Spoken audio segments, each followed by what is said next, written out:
Palmetto Citizens Federal Credit Union on 107 The Point. And here's tonight's forecast. Mostly clear and not as cold overnight with a low of 47. Tomorrow, warmer still, more sunshine than clouds and a high climbing up to 77. Friday, even nicer, sunny and 83 the high. The weekend looks wonderful with sunshine-filled skies at a high in the mid-80s. I'm Brian Leonard with your on-point local weather. WQXL Columbia, W264DF. Grills, outdoor kitchens, and fireplaces. Spring Sizzle starts with Bart. This is 107 The Point. Come on, hit it. Do it. You know you want to. This is Sports Talk with Phil Kornblum, Chris Bergen, and Pat Daniel. Sports Talk is heard across the state on radio affiliates of the Sports Talk Media Network and is streaming live on SportsTalkSC.com, as well as Twitter, Facebook, and YouTube. The South Carolina Education Lottery lucky number to call in is 888-898-2525. That's 888-898-2525. Now, here are Phil, Chris, and Pat with tonight's edition of Sports Talk.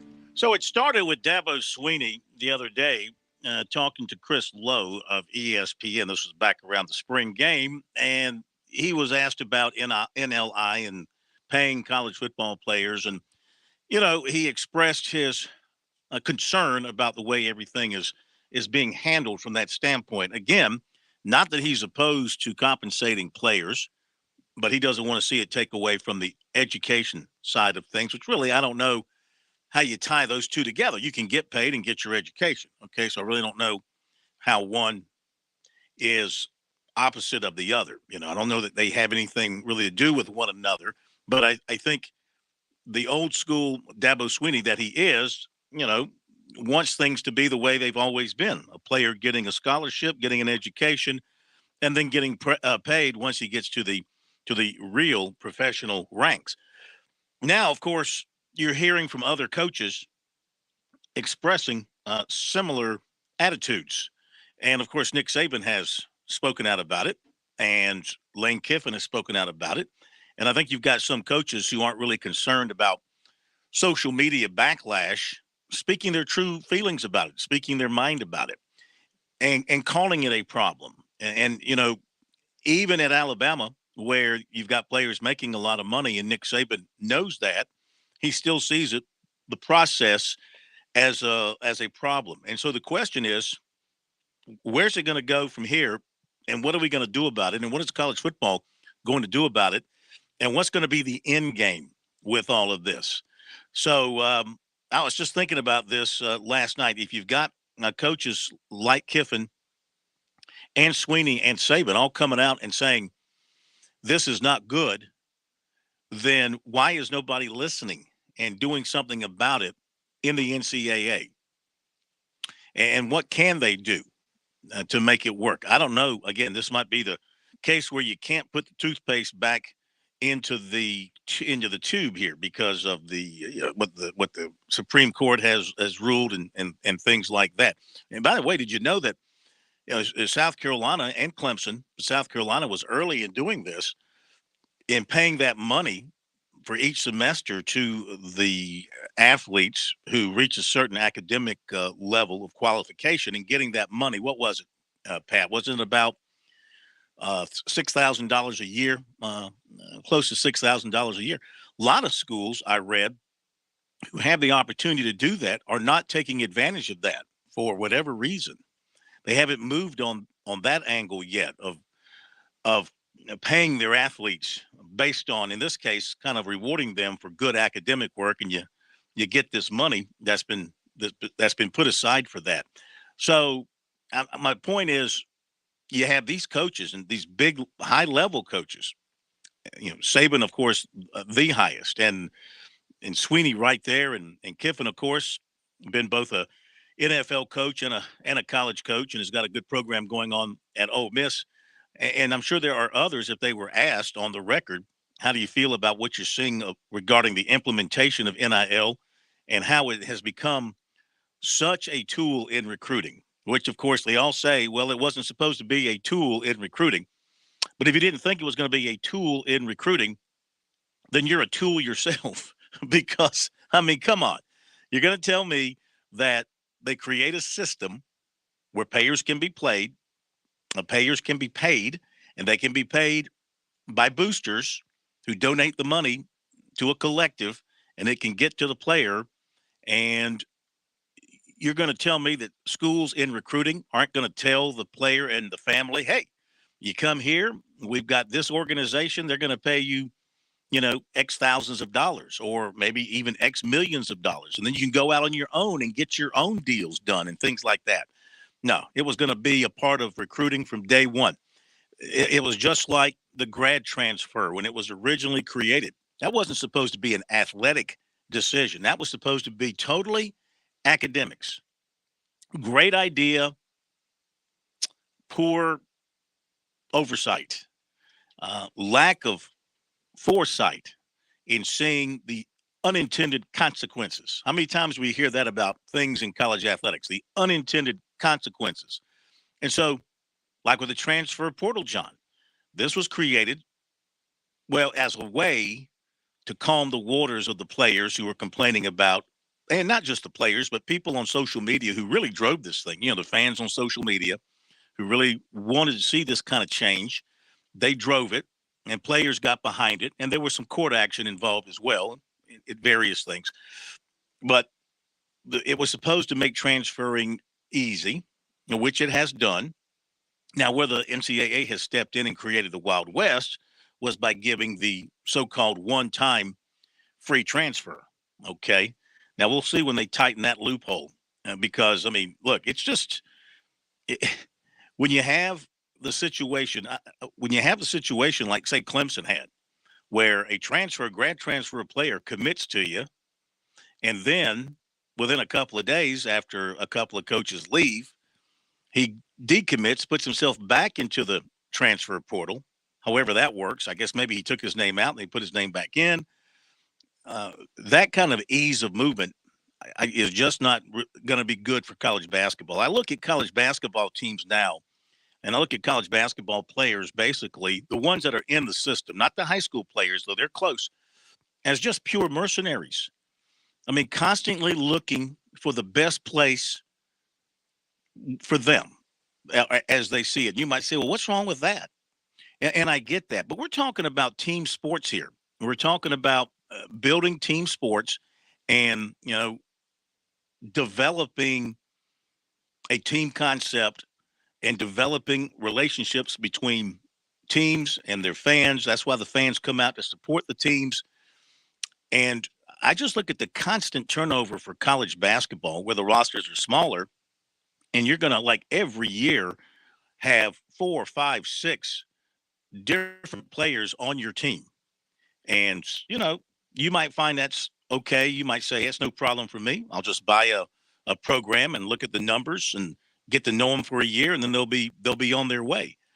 And, but I mean, as far as what college sports was supposed to be about and how college sports was supposed to operate, totally getting away from that model. Is this new model that we have now going to be satisfactory for everybody in this new era of college sports? I mean, are you really going to enjoy having new faces every year in your basketball uniforms? Because that's where you're headed. Almost all major teams are going through complete turnovers of rosters here on an annual basis, with so many people hitting the transfer portal, John. And you'll see it more in basketball because there are fewer players. I mean, you're still going to have a lot of transfers in football, but you might not notice it as much because there are more players, and more players are staying than they are leaving for the most part. So I bring this up because of what these coaches are saying. And my thought is, if the coaches are concerned about it,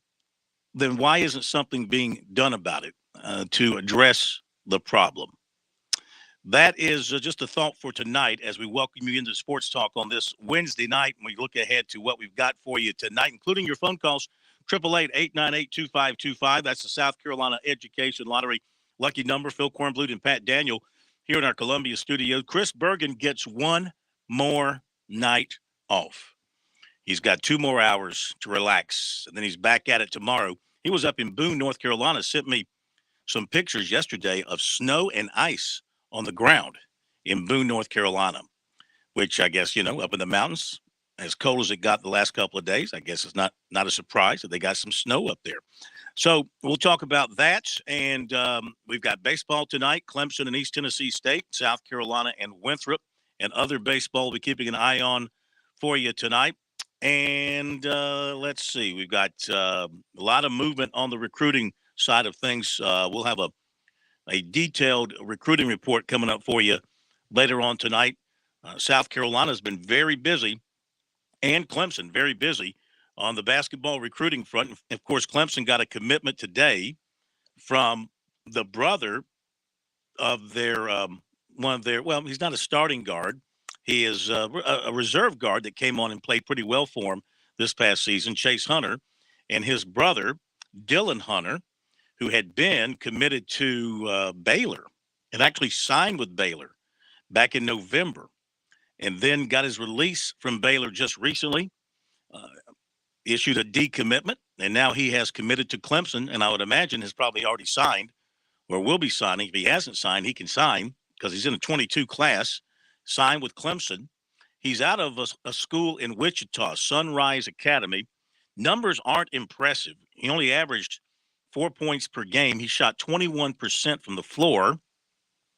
He shot 30% from 3 and 63% from the foul line. So numbers aren't impressive. But coming out of high school in Atlanta, when he was in Atlanta, remember his parents were both Georgia athletes. His dad was a big-time wide receiver, an NFL wide receiver. So obviously he's got some skills and all, but it didn't pan out for him this year at that particular school. So we'll see. But Clemson picks him up. That's 4 commitments for the Tigers in their class. And South Carolina has had several guys in recently 4 visits, and we'll catch up on all that here coming up in just a little bit when we do the recruiting report. Also, we were over at the State House today. It was Darlington Day over at the State House. Bobby Labonte, NASCAR Hall of Fame driver, was the guest of Kerry Tharp in Darlington and Governor Henry McMaster and the state of South Carolina. Of course, promoting the racing weekend coming up in about 18 days or so at Darlington. And we'll let you, time permitting, we'll let you hear from him. And also got a brief comment from Governor McMaster about the Rock Hill Panthers situation that we'll play for you. And I want to get to the, even though it's Wednesday, I'd like to get to those post-game comments from Spencer Rattler from the spring game at USC the other day we haven't gotten to yet.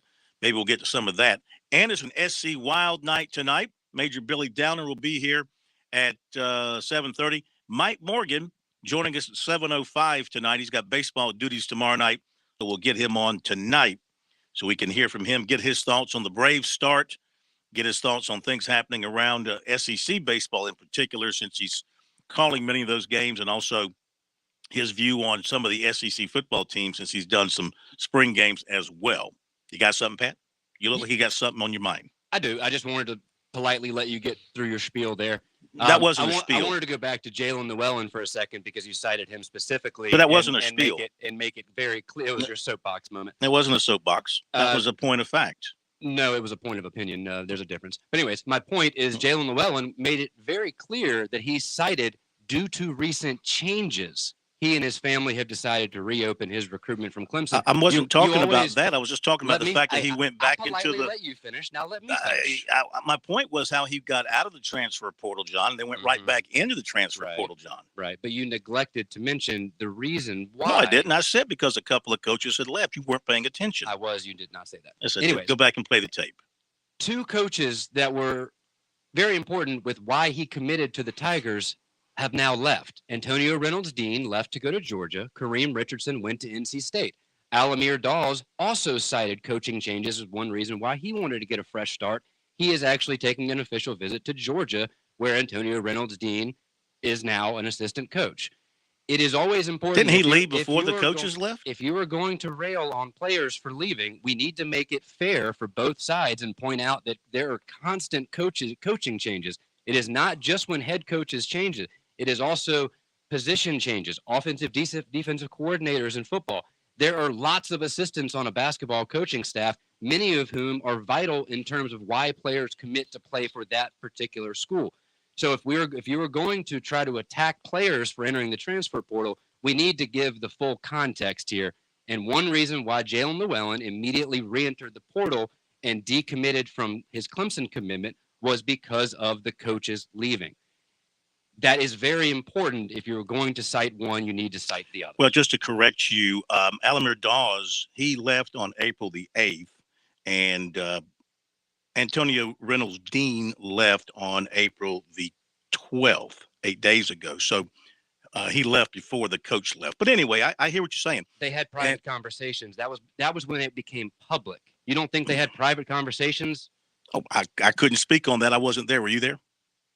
No, but again, Alamir Dawes has publicly cited coaching changes. Okay, I mean, that is absolutely fine. I'm not arguing that point. And I wasn't arguing the point of players going into the transfer portal, John, as that being an avail for them now.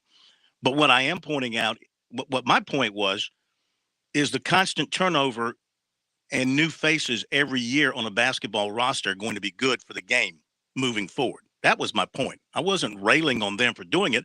I'm saying now we're in a situation where every year coaches have to re-recruit their own players.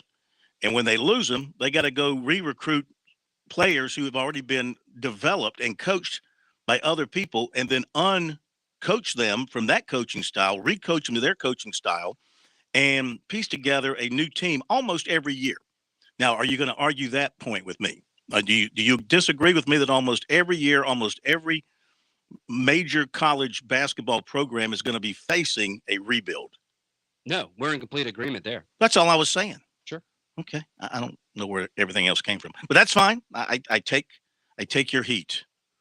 I take your heat and I appreciate it. But my point was, we're going to be redoing basketball rosters in this current state, the way it is established now. We're going to be redoing rosters for college basketball every year. I don't think it's good, but maybe today's fan or the future fan, I'm speaking of the fan of my generation and how I looked at it. The future fan might not give a damn. You might not care that, you'll never get to know the guys that come into your program. And this is even more than the one and done. Yes, you've had the one and done. Okay. How many Duke fans got to know Pablo Banchero before he announced today that he's leaving for the draft after 1 year? I mean, they're used to it. They're used to having the great player come in there and leave after a year. Do they care? I guess not. He helped them get to the Final Four. Maybe nobody cares. Maybe rebuilding a team every year is a great idea and a great concept. I don't like it personally. I like the idea of 4, 5, 6 fresh-faced high school guys coming together, being developed, growing as a team, and becoming part of the community, becoming the face of the community, getting to know them, interacting with the fans, and graduating, and then going on and getting whatever it is that's out there for them, whether it's the pros or a real job. But I guess those days are gone. All right, we'll be back in a moment. Founders Federal Credit Union knows your life is busy and your money is important. We are proud to offer local personalized services and convenient online services like Founders Online and the Founders app. You'll love being with us as much as we love serving you. Visit relaxjoinfounders.com or one of our 37 convenient locations to see if you qualify for membership with Founders. Relax, win with Founders. Terms and conditions apply. Founders Federal Credit Union is federally insured by NCUA.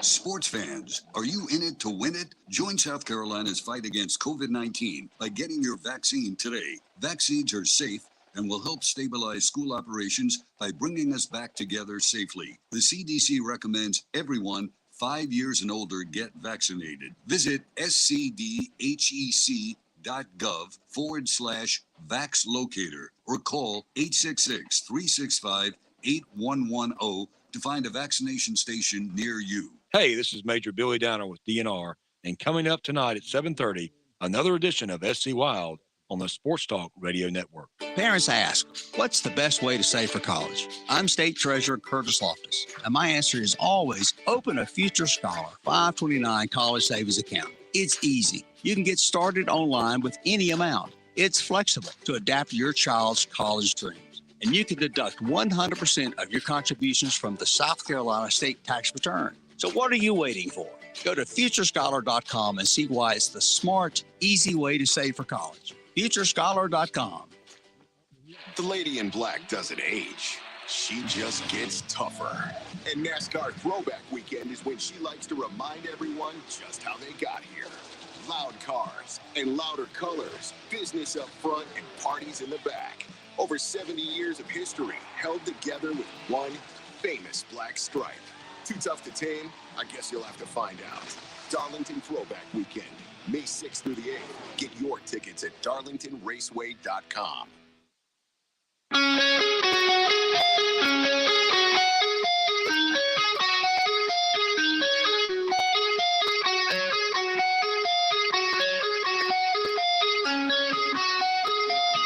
Is Joe going to join us at 6:35? Joe Person? He is. So, yeah, Joe Person of The Athletic and beat writer for the Panthers and formerly with the News and Observer up in Charlotte. He will be joining us at 6:35. So that's exciting. He'll be helping us further understand what exactly is going on between the Panthers and the city of Rock Hill. Superb. Looking forward to having him, and we'll play that comment from the governor when Joe's on with us. He might want to hear, though he didn't break any news. It was kind of weird, you know. We were there for the Darlington thing, and it was a mixture of some sports people and some reporters on the news side. And so we did a little separate breakout with the governor after everything was done. And it was me alongside the news people. And so I just kind of waited for them to ask their questions because their questions were more important. I kind of waited for them because I wanted to ask him about the Panthers and Rock Hill. And then one of the other reporters did ask him about it and brought it up. And he basically repeated the statement that they put out yesterday. And then I had a follow-up question. But the questions were intermingled with questions about the upcoming scheduled execution, which the Supreme Court of the state has put on hold for the time being. And then about the shooting at Columbiana Mall and about another shooting in Columbia today. So they're asking these real serious, important questions. And here I am with, what about Rock Hill and the Panthers? And I kind of felt like a fish out of water there. But he was very kind, and he answered the question. So we'll bring that to you. And we'll have Joe as well, and Mike Morgan, and SC Wild with the Major Billy Downer coming up. It's a great star-studded lineup for you tonight here on Sports Talk. Also keeping an eye on the baseball, South Carolina Winthrop, Clemson, and East Tennessee State. Of course, Clemson got a very nice win last night at Georgia. Tigers starting to feel it a little bit, and they have taken a 1-0 lead on East Tennessee State as they play in the bottom of the second inning. Another home run for Wagner. Man, he has really been ripping the long ball for the Tigers. In the bottom of the second, he hits a home run to right field, basically right center. So the Tigers go up 1-0 there. And the South Carolina and Winthrop, let's see, what time is that? Is that an early start or at oh, no, that game's underway as well. They're in the top of the second. South Carolina has taken a 2-0 lead over Winthrop, and Gamecocks are scoring on both their runs in the top of the first. Belk scored on a wild pitch, and LeCroy, well, they really like him. You know, he is related to the former Clemson great Matthew LeCroy. He is a nephew, I believe, but he is related because he's from up there in Honeypath, I think. Same place that big old Matthew LeCroy came from.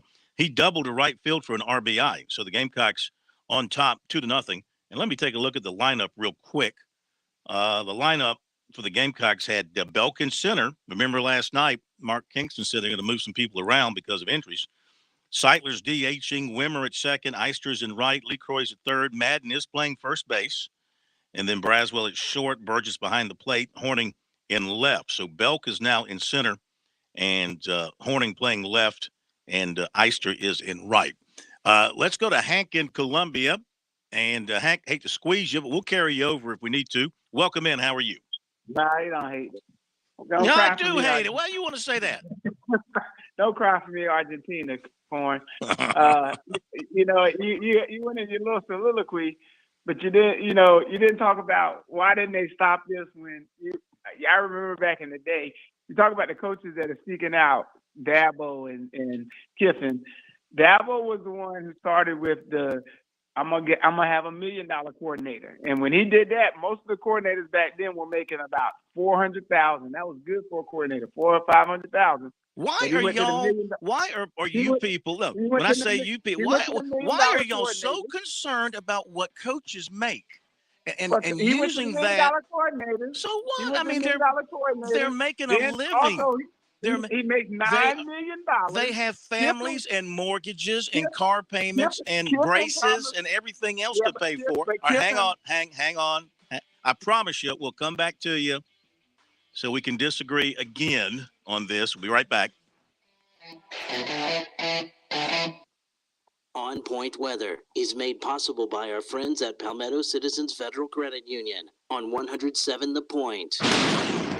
And here's tonight's forecast. Mostly clear and not as cold overnight with a low of 47. Tomorrow, warmer still. More sunshine than clouds and a high climbing up to 77. Friday, even nicer. Sunny and 83 the high. The weekend looks wonderful with sunshine-filled skies at a high in the mid-80s. I'm Brian Leonard with your On Point local weather. Hello, I'm Carolyn Sawyer, an entrepreneur and caregiver. Part of taking care of your health is knowing if you're at risk of type 2 diabetes. Prediabetes is serious and puts you at risk for developing type 2 diabetes. Up to 90% of South Carolinians who have it don't know they have it. Visit inittogethersc.org. Take an online test to find out your risk and join a diabetes prevention program.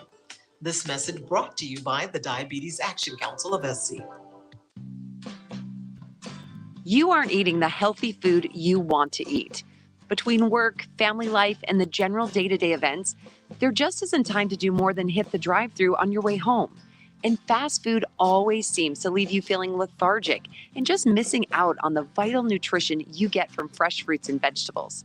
That's why Balance of Nature exists. Balance of Nature was developed to help combat the unhealthy lifestyle that seems to permeate throughout America. Balance of Nature takes a nutritious blend of 31 different fruits and vegetables, puts them through an advanced cold vacuum process, grinds them up, and delivers them right to your door. You can get all the recommended servings of fruits and vegetables into your diet in just a few seconds without worrying about buying, storing, and preparing them.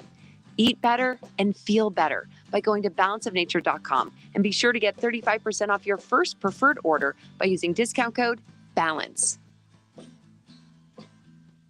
When it comes to firearms, ammunition, and accessories, some things are changing, while fortunately some things haven't changed a bit. I'm talking all about Shooter's Choice in West Columbia. What has never and will never change is the customer service. Top notch with the staff that has decades of experience in the firearms industry. This staff actually hunts and shoots regularly. For over 30 years, Shooter's Choice has never lost that hometown feel and never felt like shopping at some big box store. What has changed? Well, technology. If you'd rather spend your money on firearms than gas, go online to shooterschoicesc.com and check out a great website that's easy to navigate 24/7. Be the first to get items as they are received at the store. Be the first to get that newest production model ordered before it even enters the retail store. Come pick it up at your convenience. Sign up for notifications of new products and special inventory. It's all at shooterschoicesc.com. So come on in and see the team at Shooter's Choice, 944 Sunset Boulevard, or visit online. Either way, you'll see what I'm talking about. Make your first choice, your best choice. Make it Shooter's Choice. Hi, this is Marsha Klayman. And I'm Karen Pickard. We're your hosts for the Positive Point on Aging. We'll talk about aging gracefully and senior care every Tuesday morning from 8:30 to 9 o'clock a.m.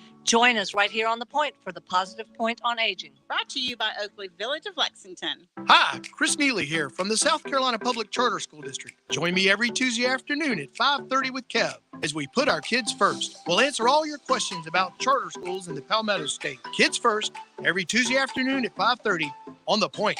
Everyone knows that here at The Point, we are all about supporting local businesses. We are all about local, local, local. You cannot get more local than my friend Greg McCoy and his business, Simplified Mortgage Solutions. Fran Halloran here. If you're buying a home or you're looking to refinance your current home, you owe it to yourself to call Greg.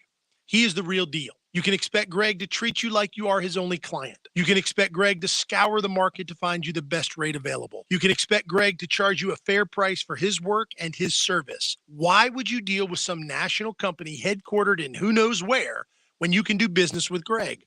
Need further persuasion? Okay, I didn't even mention the good Greg does in our community by supporting local charities like Blue Star Mothers and Camp Chemo. Come on, you need to call Greg. Online at simplifiedmortgagesc.com, or you can call Greg at 803-722-6044. That's 722-6044. When you think about spring, good stuff springs to mind. You know, like spring break. Woohoo! A friend springing for drinks. Thanks, dude. A spring in your step.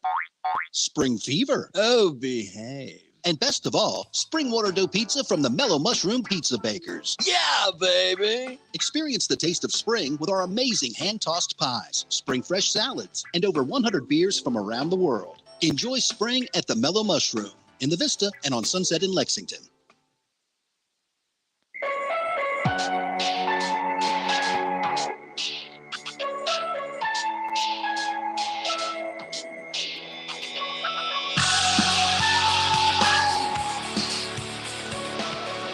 Phone number 888-898-2525, South Carolina Education Lottery lucky number since 2002. More than $572 million in lottery proceeds have been used to fund Palmetto Fellow scholarships for the state's college-bound students. Learn more about the lottery's impact at sceducationlottery.com/education. Wins. Playing for fun is a win for education. Joe Person going to join us here just a little bit. 1-0 Clemson over East Tennessee. 2-0 South Carolina over Winthrop. One quick note, then back to Hank real quick.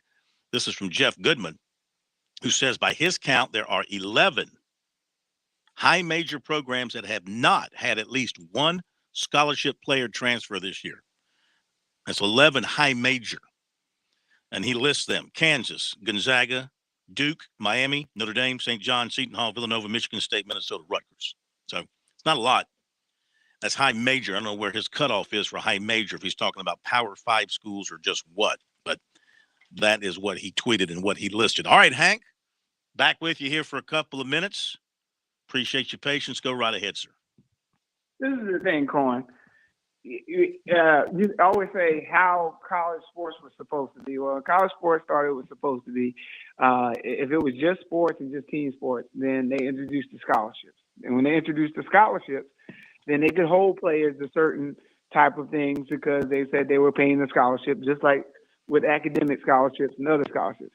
When they moved past the scholarships, it went from being seasonal to year-round. And so when it started to go year-round, you always talk about the players and what and these players doing all these things, but the coaches are just the same. If you look at the coaches were making a good money. I mean, I think I could still buy milk off of $4 million a year, but we got a lot of coaches making $7 to $9 million a year, and we got coordinators making $2 million, which were high-end coaches. You got people who won't go to mid-majors now because they can make $1 million as a coordinator.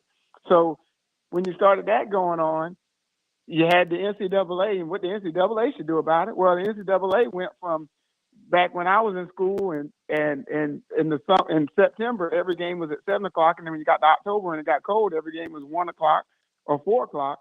To TV will direct when you play a game. If you got a ticket, you might find out on the Thursday before the Saturday when the game's going to be played based off of TV. Mm-hmm. And the NCAA started making those Madden games and stuff and putting players on the back because they knew people would buy them.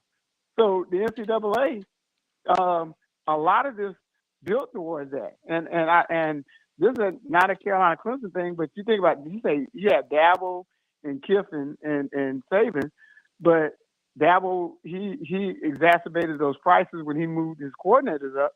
But Kiffin promised a whole bunch of parents that your player your son come here, I'm gonna take care of him, make sure he get an education and all this, and play for Tennessee.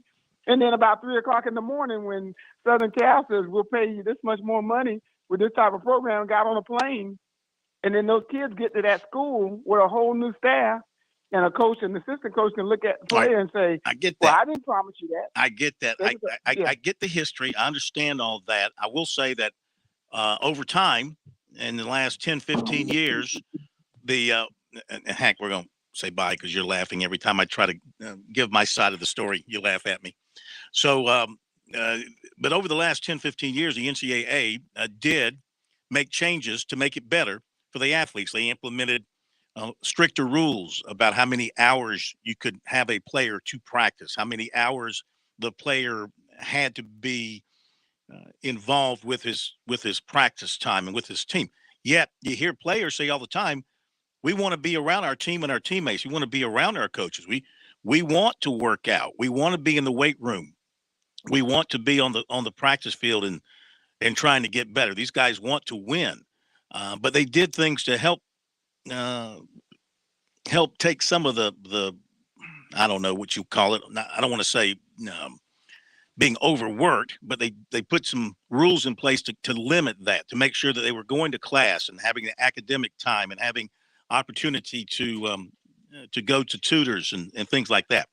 And then, of course, they started to implement the financial supplements to the players. This came along, 10 years ago, maybe 10 years ago. I remember when Spurrier was at South Carolina was about when it started, because he was one who was pushing for it. And they said, players can now start being paid X amount of money every semester, $3,000, $4,000, whatever the case may be. And of course, there were other forms of supplemental income the players could get if they were of a situation financially stressed where they needed more money. That was becoming more available to them as well. They made the scholarship, they left it up to the schools now. I think it used to be scholarships were 1-year renewals, but now the school can give you a 4-year scholarship, and almost all of them will, from the standpoint of the recruiting pressure. Because you're not going to tell a player we're going to renew you every year after review, and you can go somewhere else and have a 4-year guaranteed deal. So scholarships became more of a 4-year guaranteed thing. Also, colleges would pay for your entire education if you left early to go to the pros. They would pay for your entire education to come back and finish your degree if you chose to. I mean, they did a lot of things. They gave the players a lot, in my opinion. Not to mention, as I continue to stress, that, what is your value? I mean, I think the value of a free education is a proper so-called payment for the value of a college football player or basketball player or baseball player. You're not curing a disease. You're not solving starvation. You're not preventing a war. You're playing a college sport. And your value, in my opinion, is nothing more than that. And what you should get in return is what the school can offer, which is a free education. Now, the fact that the coaches might be making millions of dollars and all that, to me, is totally irrelevant. As I pointed out before, I've worked for major companies, and I'm sure you have too, Hank, and other people who have the same position you do, have bosses way up the chain who make a heck of a lot more money. Well, you go and try and argue with them that you, where you are, should be making what they are, and see what reaction you get. Here's the door, pal. That's the reaction you'll get. So I don't understand. To me, the argument that the players should be paid because the coaches are paid, that doesn't hold water with me. Everybody has bosses. Everybody has superiors. And for whatever reason, like it or not, in our world, in the United States, capitalism, the bosses make more than those below them. Your goal is to become a boss one day where you're making the big money. And I think we've let basically the inmates run the asylum when it comes to college sports now. We're letting the players dictate everything, and out of fear, I guess, more than anything else, they're just caving in to everything that they want, and you see what you've got now. You've got utter chaos when it comes to trying to hold a roster together. By the way, another USC football player entered the transfer portal today. Rico Power, wide receiver, is headed out. Again, was a lightly, and here's a case where you're not going to have much of a chance to play, obviously, and he's seeking to go somewhere else. And I'm not against transferring. The rule before, where you had to sit out a year, was probably a good thing, because it did give you second thought before you took that step. And you might say, I don't want to sit out a year. Let me stay here and see if I can compete, and maybe I'll become a better player. Look at Josh Van. Josh Van could have hit the transfer portal. He wasn't doing much his first couple of years at South Carolina, but he stayed and it clicked. And now look at him. He stands to be one of the better receivers in the SEC. We got Joe? We do. Patiently waiting, but again, I wanted to let you finish your soapbox. Well, let's go But to Joe. yes. Not on a soapbox. Why is it when somebody talks sense that people think they're on a soapbox? Only the inferior think that the other person is on the soapbox. Isn't that right, Joe Person? Well, hold on. Is that why you always interrupt when I try to make a point or when Hank tries to make a point? We got Joe on the line. I want to hold him up. He's a busy man. Okay. Anyways, thank you so much for joining us. We have Joe Person on the line, again, from The Athletic, as well as covers the Panthers very extensively, formerly with the Charlotte News and Observer as well. And so we really appreciate you joining us here tonight. Joe. Formerly with the state newspaper, too, as Phil Kornblut will tell you. Used to run those streets of the Vista, did you not? Just trying to keep up with you, buddy. How you doing, sir? Good, man. I appreciate you all having me on. We thank you. Before we hear from you, I want to play this quick comment from the governor, McMaster, today. I was over at the State House for Darlington Day, but he was there, and here he is answering a question and another question. But here he is answering the question, very similar to the statement of yesterday, his first thoughts about what happened. Well, I'm disappointed that the Panthers are not going to be a part of this record-breaking economy that we have going in South Carolina. I wish things had turned out differently. Is there anything your office can do to try to bring the sides back together to remedy this situation? I don't think so. I wish there were. If there is something, then we'd certainly like to know about it. But the state did its part. Our part was done. That was the interchange, which was needed in any event, but it'll be getting there a little earlier than was planned. But that area of the state is growing. But the parties, the city and the county and the TEPRA organization seem to have differences that they could not reconcile. And that's a disappointment. All right, so Joe, you're getting the intersection over there at least. Yeah, I was unable to hear Governor McMaster, but yeah, it's a sad situation, really. I came home I was down in Hilton Head for a couple of days last week, and it's before all this blew up. I mean, obviously it had already, the construction had been paused, and I drove past that intersection, Phil, and it's like, I mean, that ramp is about halfway done. It's all this red dirt and rebar, and it's just a mess on many levels, and it'll be interesting to see where it goes from here. I mean, I can't imagine David Tepper is going to walk away from this forever and ever, but that appears to be the case. So, I mean, like, who owns the partially constructed building, the skeleton over there? Who's been paying for all that? Who owns that property? Who's been paying for all that development, redevelopment over there? Is that all on the tab of the Panthers, of the taxpayers? Who's losing out here?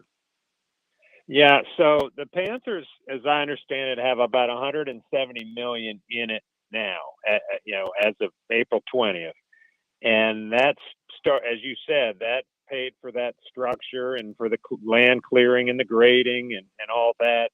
As you know, and I think it was probably in that clip, the state, mostly state, paid for the interchange.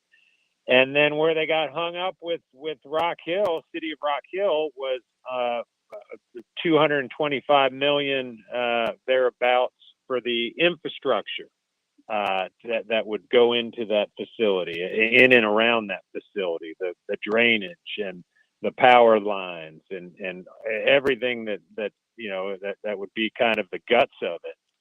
And then that's where it kind of gets the gray area. The Rock Hill saying that they were not delinquent and that they were operating under the spirit of the contract. The Panthers say that was not the case, that they had not issued these bonds even, and that's where it got hung up.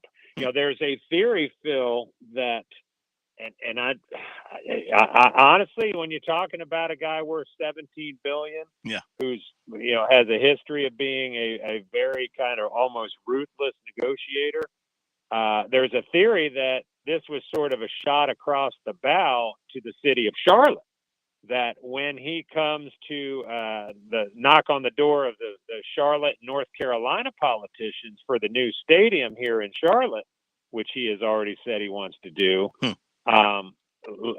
listen, let you better play ball with him, because he might walk away from that project and go to San Antonio or Toronto or gosh knows where. Yeah, that was going to be my next question. Joe Person with us from The Athletic, because he is athletic, former tight end at William & Mary, by the way. William & Mary, right? Yeah, you were the tight end there before Nick Muse, right? He followed in your shoes.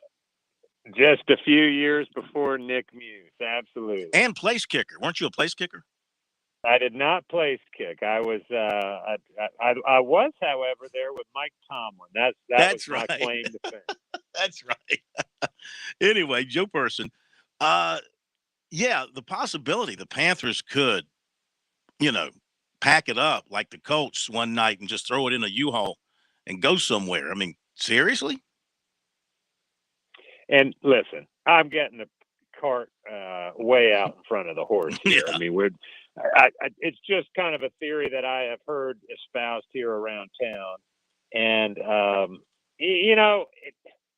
David Tepper, like I said, he has a history on the hedge fund side, on the business side of being a very tough, I used that word ruthless before, businessman. And unfortunately, I think Rock Hill and now in fairness, his folks and the people around him, his lieutenants would say, well, listen, this wasn't a case of being ruthless. It's just like they weren't paying the freight that they agreed to. So, where does the truth of it lie? I mean, like I said, I think somewhere in the gray area. I don't think, I can only compare him to one other owner here, and Jerry Richardson. I don't think this would be a move that Richardson would have made in terms of turning his back on a community. And maybe this is just a ploy.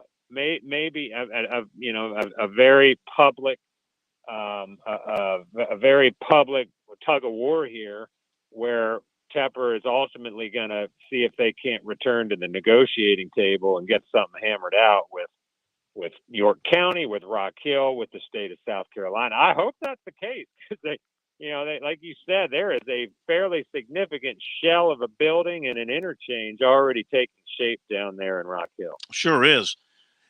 Can't the truth be found somewhere? Is there not a paper trail? Do they not keep records and things like that? Can't Rock Hill step up and say, hey, here's our ledger, here's our documents, here are the dates, is there not any of that? I haven't seen those kind of documents produced at this point. I was talking to a higher up with another NFL team, I guess it was yesterday, and this gentleman was making the point to me that these public bonds, these publicly issued bonds, are pretty easy. It is not a real complicated. I mean, it's above my pay grade. Let me say that. But in terms of public funding and public financing, I got the impression, talking to this guy, that it isn't all that complicated. But for whatever reason, it did not get done. At least that's what the Panthers say. And as I said, I have not seen Rock Hill produce anything in terms of what you're talking about, documents-wise, to prove otherwise. Hey, Joe, just with what you were just saying there regarding the bonds, and again, right now, there's just so much he said, she said involved with all this, but it seems like another one of those rumors potentially, or maybe with a little nugget of truth to it, is that Rock Hill had initially pledged the $225 million in bonds, but they claimed that David Tepper and his folks did not provide certain viability studies and other projections that were required by the lenders in order to underwrite those bonds in the first place. So Tepper's saying Rock Hill isn't providing the bonds that were promised and therefore went delinquent, but Rock Hill's saying that was an impossibility because Tepper did not provide the necessary documents to obtain the bonds. Do we know if there's any truth or accuracy to one side over the other, or if it's somewhere in the middle, or is this just something we hope to find out eventually, or do you know anything else about that? I don't. It's a great question, and it really gets to the heart of it. And I think ultimately, guys, what we're going to find is how is this all going to come to light? Probably with litigation. You know, one side or the other or both, or probably sue and counter sue, and then maybe before maybe these documents get turned up. I'm sure there are plenty of folks, not just the Athletic and my company, but lots of folks in Columbia and Rock Hill and Charlotte, other news agencies trying to dig at it. So, it is a fascinating and sad, as I say, I've used that word before, but it's kind of sad case study of when kind of this professional football team, professional sports, you kind of get an arm wrestling match with local municipalities, and nobody really wins from where I'm sitting. Just a follow up on that, and again, Joe Person joining us here on Sports Talk. We appreciate your time. So I think a lot of us have been trying to kind of search for answers here, and maybe even coming up with our own theories. One that kind of popped into my head, and I've seen it elsewhere as well, is I got this information directly from the U.S. Census Bureau that construction costs on average have gone up by 17.7% across the United States since March 2020.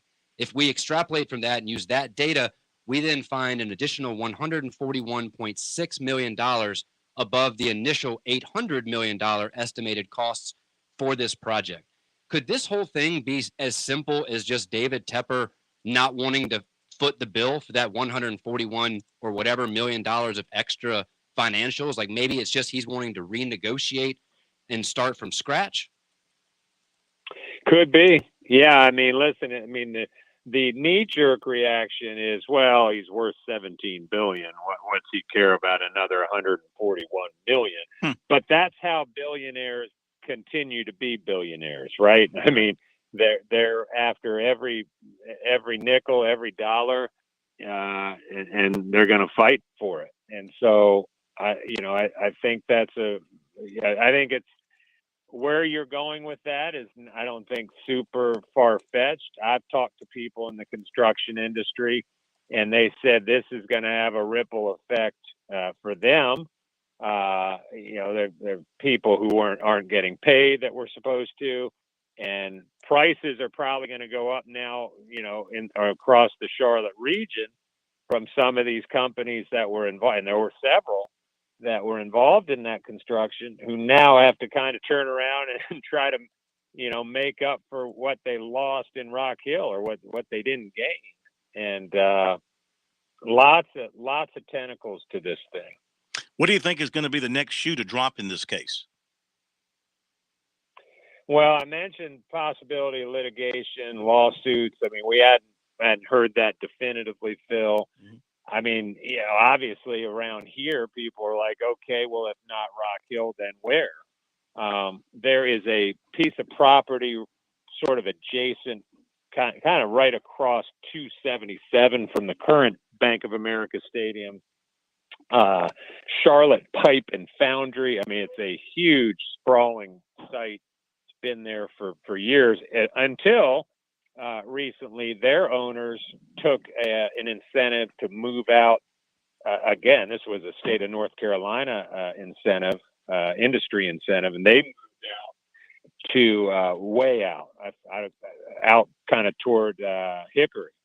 And so this property now is soon to be vacant. And we've long been talking about David Tepper, and he acknowledged that being a perfect spot for his Panthers' next stadium.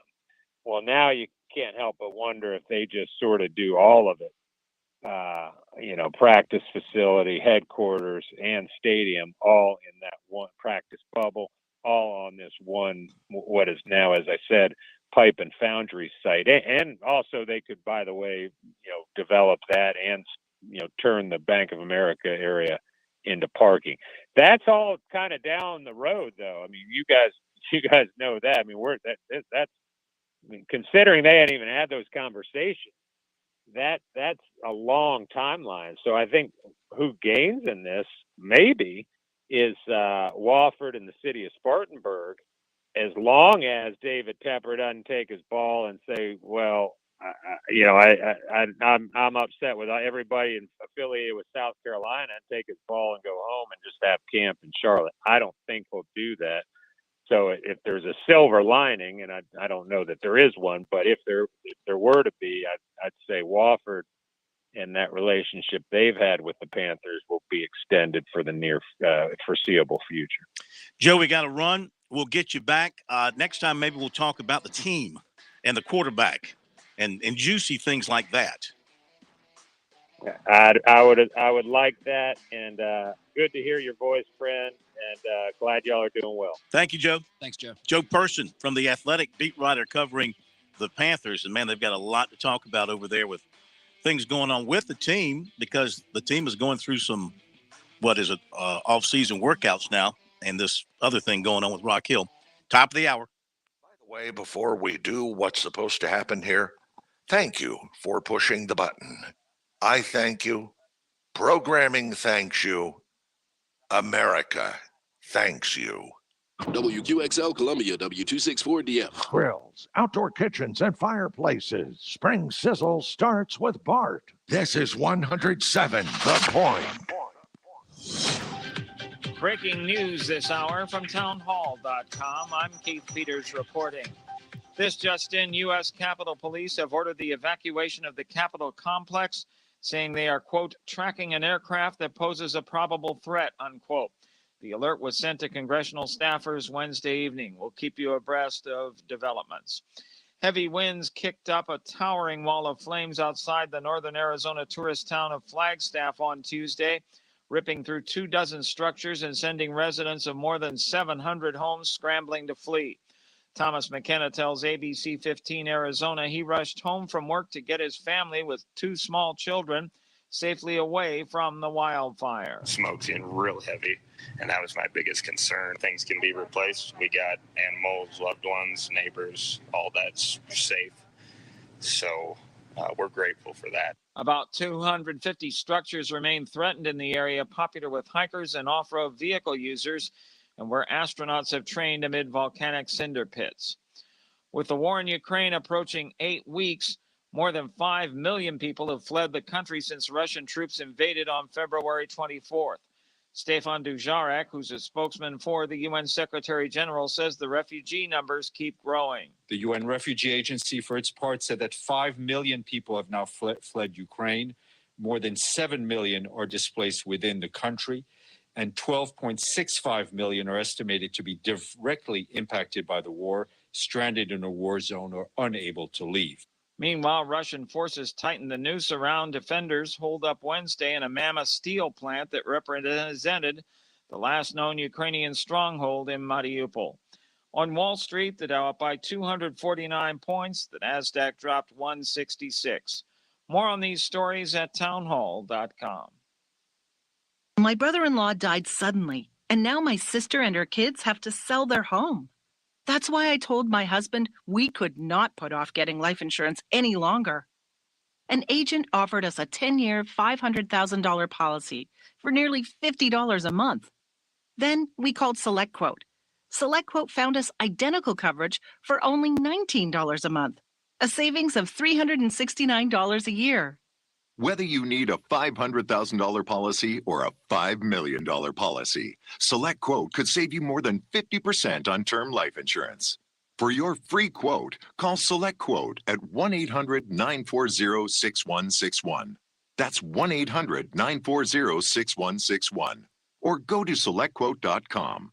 That's 1-800-940-6161. SelectQuote. We shop, you save.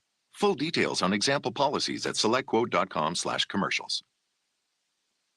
A Texas judge has pushed back the first jury trial over how much InfoWars host and conspiracy theorist Alex Jones should pay the families of the 2012 Sandy Hook Elementary School massacre. Correspondent Ben Thomas reports. The InfoWars host has already lost defamation cases in Texas and Connecticut over his comments that the shooting was a hoax. The next stage to determine compensation had been set for Monday, but the Texas judge postponed it after InfoWars and 2 other companies tied to Alex Jones filed for Chapter 11 bankruptcy protection.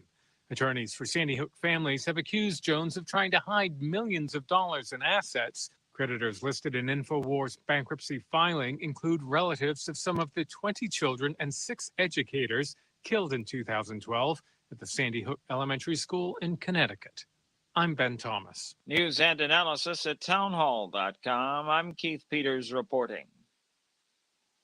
On Point Weather is made possible by our friends at Palmetto Citizens Federal Credit Union on 107 The Point. And here's tonight's forecast. Mostly clear and not as cold overnight with a low of 47.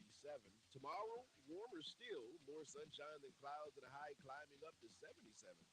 Friday, even nicer, sunny and 83 the high. The weekend looks wonderful with sunshine-filled skies at a high in the mid-80s. I'm Brian Leonard with your On Point local weather. W2XL Columbia, W264DF. Grill, outdoor kitchens and fireplaces. Spring Sizzle starts with Bart. This is 107 The Point. Please press button now. No, number 1.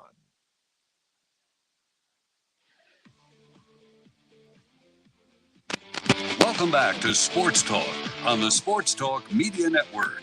You can reach the guys with the South Carolina Education Lottery lucky number, 888-898-2525. That's 888-898-2525. Now back to Phil, Chris, and Pat with the second hour of Sports Talk on the Sports Talk Media Network. We are back on Sports Talk Media Network. Thanks to Joe Person for being with us. Going to have a recruiting report for you coming up here in just a few minutes. Let me update baseball. Clemson up on East Tennessee State now. It's 4-1. Tigers got a 3-run homer. They have a solo homer and a 3-run homer. Wagner with a solo homer earlier, and now a 3-run homer for the Tigers by Blake Wright, their second baseman. So they're up 4-1 on East Tennessee. South Carolina, Winthrop. Winthrop's come back to tie it. Single run in the second, single run in the third. So they are 2-2 as they play in the top of the fourth inning.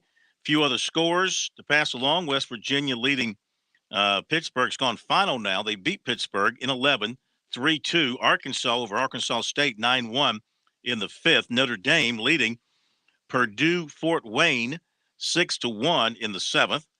Charleston Southern 2-1 over the Citadel in the fourth. Virginia and Georgetown 3-3 in the second. Upstate over Gardner-Webb 8-1 after 3. NC State 2-0 on High Point. They're in the second. That's where we stand. It is a time now to be joined by Mike Morgan. We moved Mike up to Wednesday because he's busy on Thursdays right now with SEC baseball. And he's been doing baseball. He's been doing a little football as well. But we're going to talk about the Braves now that we're a couple of weeks into the season. Mike Morgan on the move here on Sports Talk. Mike, how are you? I'm doing fine, but I don't think I can rest another second without knowing the updated Notre Dame Purdue Fort Wayne score. I knew that was coming. I knew that was coming. Would you like to know? I've got a lot of money on that game. I bet the over 9.5. So if you could pass that along, me and the fellows back at O'Malley's Bar in Midtown would love to know. Well, I will tell you right now that the live win probability is 99.4% with Notre Dame. Okay. Does that help you? That's good to know. I mean, I was talking to my friends at Purdue and Indiana, Fort Wayne, and they didn't even know the score. The local hosts there are not doing justice giving the local midweek baseball scores, but you're all over it, man. You are definitely going next level on that one. Never know when a Purdue Fort Wayne listener tunes us in. Okay. And I, unlike you and others, I'm going to be damn ready when they tune in to give them what they want. You are. How about the Grand Valley State the Grand Valley State Utah Valley Junior College update? I think they're in the fifth. Well, they just had a pitching change. Who's warming up in the bullpen? If there were a recruit involved. Now, we'll say this. The Purdue Fort Wayne, you joke about them, but we have a major recruiting story involving that school coming up in a few minutes. So there, put that in your in your, how'd you put it? Put that in your. Put that in your pipe and smoke it. Yeah, Arkansas. Put that in your pipe and smoke it. So there. All Oh, right, stay I love tuned it. for I love that. it. Stay tuned for that. All right, so Okay. the Braves get a win to close out their road trip, had a winning road trip. Emotional couple of days there in L.A. for them, dealing with the Dodgers and old Freddy Freeman. Yeah, I think, the outside of the Purdue Fort Wayne baseball team, the story in Atlanta has been Freddie Freeman, and still getting used to him in a Dodgers uniform. Of course, the first game against his old team, he smacks a home run. Look, this is going to be interesting to me because, this is business, right? The fact that a guy who still, I don't want to say he's in his prime or past his prime. I think he's somewhere in the middle. But the fact that a guy at his stage in his career got offered a ton more money by a franchise that has more money than God, the fact that the Braves didn't match that's not a big story. But you just get the feeling that if the Braves have an off year this year, and Matt Olson is playing out of his mind, by the way, he's been terrific, the guy that replaced Freeman. If they don't win a World Series, and it's all going to come back to, well, if we would have had Freddie Freeman, that would have happened. That, unfortunately, is going to be the battle cry for a lot of fans. I don't think it's necessarily true. I think a lot of things had to go right for Freddie and the Braves to win the World Series last year, and to expect all those dominoes to fall in the right place. Guys like Jorge Soler are no longer there. Guys like Jock Peterson are no longer there. Every little move they made at the deadline that seemed inconsequential, they all came up sevens in the postseason for Anthopoulos and the Braves front office. I don't know if you can expect all that to go right again this year. That being said, still a good team, still going to contend. Mets are much better in the East, but it's a very long season and it's very early. Yeah. Matt Olson, I happen to have a friend in Atlanta who is his absolute next door neighbor. I'm not talking about lives in the neighborhood or just down next door to him. Yeah. Bought the house. Well, you got right friends next in high door to places. him. Yeah. He says he hasn't really met him yet, because he's been busy. Olson, he's been busy doing his thing, but he hopes to meet him one day and get to hang out with him and become one of his buds. And by connection, I might become one of his buds as well. What do you think about I that? I live next to a geriatric named Fred, who never says more than 2 words, and complains if the bushes aren't trimmed on my front yard. But other than that, we're both living in very similar environments. Well, last time I was at your house, I noticed that the bushes weren't trimmed. Yeah, and we got to work on that. Your yard of about 12 cubic feet hadn't been mowed either, so. The yard is a slow maintenance yard. That's basically for Baxter. That's about all that yard serves. All right, very good. Oasis. Let's talk about SEC baseball since you're making the rounds there, and we're at that point now. We got the credential request for the tournament, so that's going to be right around the corner. What's been your biggest takeaway of the SEC baseball season? I guess besides what Tennessee has done, or is that the number one story of the year so far? Just how well Tennessee has played to this point. Yeah, I think that's the number one story in the country is what Tony Vitello and that team has done early on. SEC record 12-0 start. Now they're 14-1, still pretty darn good. Remember the Gamecocks set the SEC record at the time in 2000, going 25-5.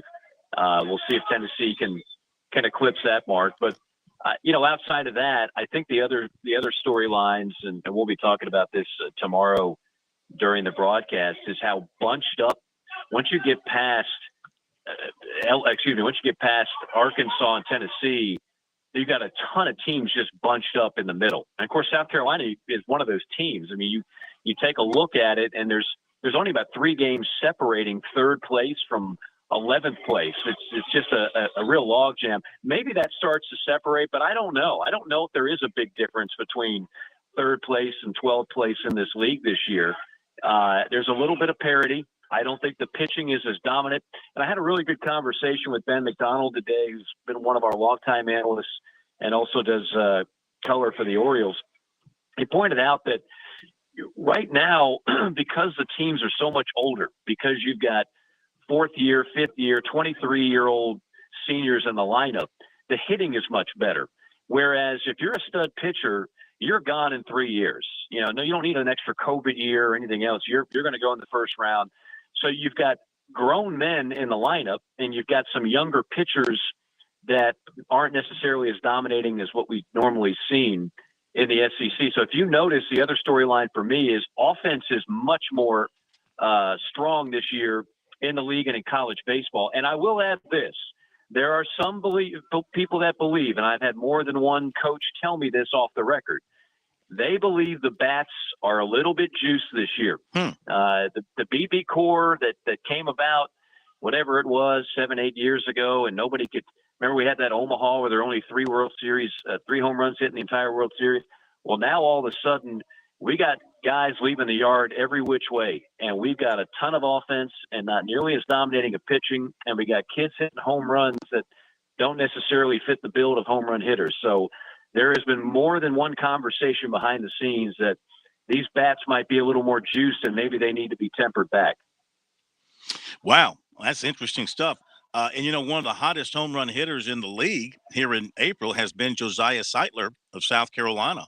I believe he's hit 6. Yeah, he's got 7 homers total. He's hit 6 home runs to this point in the month. And he's been dealing with a little bit of an injury. Of course, the Gamecock team as a whole is dealing with a bunch of injuries. We had Mark Kingston on last night. And, I think you got to really give him some credit for holding this team together. And they off to the good start, 7-1. They've struggled, but they sort of rebounded some this past weekend. We'll see how they do with Auburn coming up this weekend. If they can hold it together and not have mass transfers, you never know after a season what players are going to do. They got a chance to have really one of the better pitching staffs in the SEC next year. Yeah, that's the big question. What you mentioned is the turnover in college baseball, much like in college basketball. Who stays, who doesn't, who do they sign, who goes to the draft, who doesn't, who are the big transfers out of the portal. You just don't know. You can't forecast those things the way you used to. You used to be able to say, well, this is what the roster looks like this year, and this is what it'll look like a year from now and 2 years from now. Mm-hmm. But you just don't know. They had a pretty good staff last year, that's for sure. Now it looks like the offense is perhaps a little bit more consistent this season, and maybe the pitching is not as deep. Well, not maybe. It's not as deep. Yeah. So, we'll see how it all shakes out. And the other question, of course, becomes, well, how is everybody else around you recruiting? This is a league that is it's just gotten so hard to compete because just when you think you've got a great recruiting class, there's 7 other teams in the league that might be ahead of you. It's so deep. Yeah, no question about it. And you look at the standings at this point. Look, in the West, you got Mississippi State, the defending Natties. They're only 22-16, 6-9 in the league. Ole Miss, which was highly ranked at one point, has slipped to last in the West. They're 5-10 in the league. LSU has a losing league record. Florida has a losing league record. Vanderbilt has a losing league record. What does it mean, Mike? When's the last time Florida and Vandy had a losing record in late April? Yeah. I can't remember it. Kevin O'Sullivan went to 7 World Series in 10 years. Vanderbilt, it seems like they're playing for the national title every other year. And they're both, as you mentioned, under 500 in the league. They were both preseason top 10, and now they're nowhere to be found. So there's a lot of what I think is good, actually, overall for the SEC and college baseball as a whole. There are a lot of programs that have been traditionally non-contenders that are contending, and some of the teams that you pencil in every year for Omaha, or you think you can pencil them in every year for Omaha, they're struggling. So there's a little more of a variety pack of success right now than what we're used to seeing. All right, before we let you go, I'm sure you got a chance to watch the South Carolina spring game this past weekend. Get a look at the Spencer Rattler and some of the toys he has to play with this USC offense. And what'd you take away from the performance as you project to the upcoming season and think about where the Gamecocks might fall in the SEC East? Wow.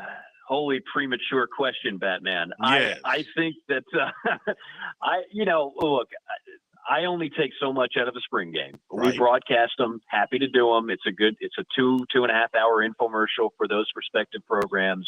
We talk about depth chart. We talk about players to look for.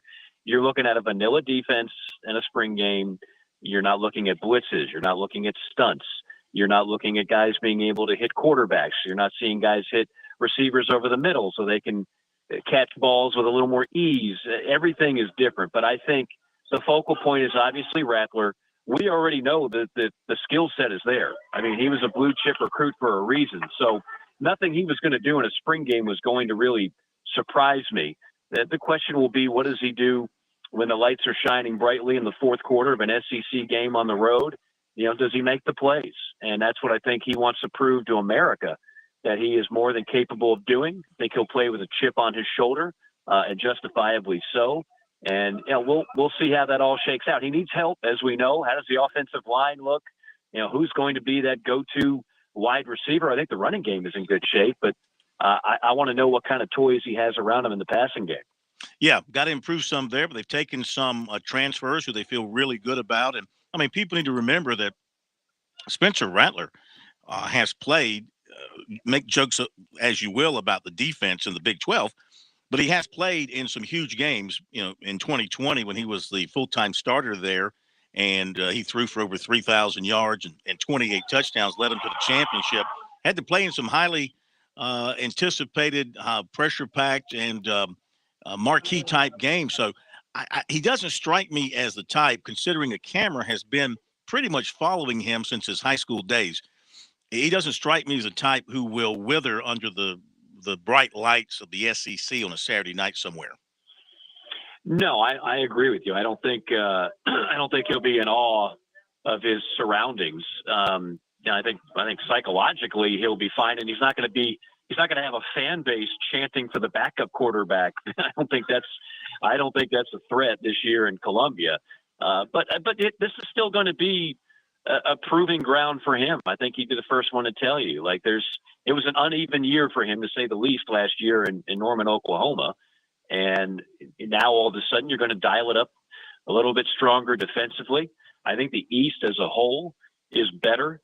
I think there's a chasm between Georgia and the rest of the division. Mm-hmm. And it's up to all those programs, Tennessee, Florida, Carolina, Kentucky, to close that gap. But in the meantime, the battle is for second. Who's going to finish second, third, fourth in that division? That to me is the question, because I don't think anybody's catching up with Georgia this year. Yeah, I saw a little bit of Georgia spring game. They look good once again. My goodness, Oscar Delp. I see why Oscar Delp was so highly recruited. He's not even going to – I don't know how much playing time he will get barring injury, because they're so deep at tight end. But I saw him make a play in their spring game that just showed his athleticism as a true freshman and why so many people wanted him. And that's just one example of how good they are. All those defensive players they lose, they have some very good defensive players stepping in to replace them. So, and the quarterback situation looks solid, receiver, running backs. Yeah, you're right. They're the one that's taken the big step up in the East now and put the separation between them and the field.